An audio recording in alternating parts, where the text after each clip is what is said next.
Irish Fairy Tales. Chapter 56. By his arts Conaran changed the sight of Finn's eyes, and he did the same for Conan. In a few minutes Finn stood up from his place on the mound. Everything was about him as before, and he did not know that he had gone into fairy. He walked for a minute up and down the hillock. Then, as by chance, he stepped down the sloping end of the mound and stood with his mouth open, staring.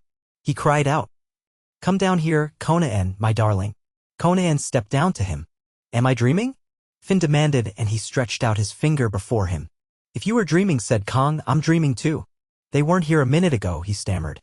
Finn looked up at the sky and found that it was still there. He stared to one side and saw the trees of Kyle Connor waving in the distance. He bent his ear to the wind and heard the shouting of hunters, the yapping of dogs, and the clear whistles which told how the hunt was going. "Well," said Finn to himself. "By my hand," quoth Conan to his own soul. And the two men stared into the hillside as though what they were looking at was too wonderful to be looked away from. "Who are they?" said Finn. "What are they?" Conan gasped. And they stared again. For there was a great hole like a doorway in the side of the mound, and in that doorway the daughters of Conaran sat spinning. They had 3 crooked sticks of holly set up before the cave, and they were reeling yarn off these. But it was enchantment they were weaving. "One could not call them handsome," said Conan. "One could," Finn replied, "but it would not be true." "I cannot see them properly," Finn complained. "They are hiding behind the holly." "I would be contented if I could not see them at all," his companion grumbled. But the chief insisted.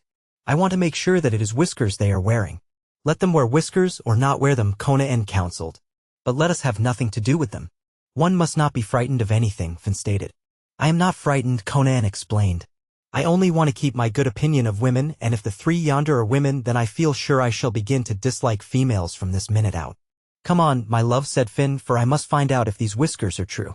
He strode resolutely into the cave. He pushed the branches of holly aside and marched up to Conaran's daughters with Conan behind him.